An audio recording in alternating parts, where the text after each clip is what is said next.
Bienvenue à ce stage organisé par la... Dès l'arrivée, le ton est donné. On va parler de science en s'amusant. Une pomme, un chat, une livraison de paquets, un GPS, ça, c'est du réel. Mais ici, et à partir de maintenant, les pommes ne tombent pas forcément.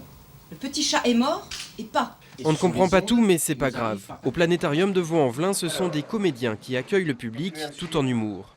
Mais ces guides nous emmènent aussi à la rencontre de gens très sérieux, des vrais scientifiques, comme cet astrophysicien. Une supernova, donc il faut savoir, c'est que ce sont des objets éphémères, donc c'est des étoiles qui vont exploser et qui vont être visibles dans le ciel pendant 2-3 mois et qui vont disparaître. Celui-là étudie la lumière produite par les étoiles. La lumière, c'est le thème de cette biennale du ciel et de l'espace 2015. Le public déambule de salle en salle pour découvrir ses secrets.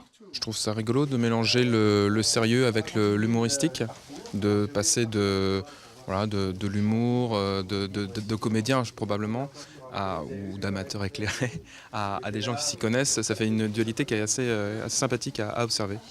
Cette déambulation, c'est l'une des nombreuses animations proposées par le planétarium pour rapprocher la science du grand public.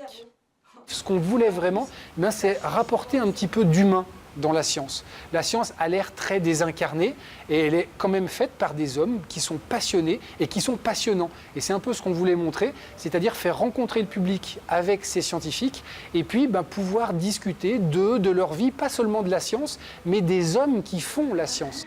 Cette biennale s'appelle Ouf d'Astro. Elle continue avec d'autres ateliers à découvrir.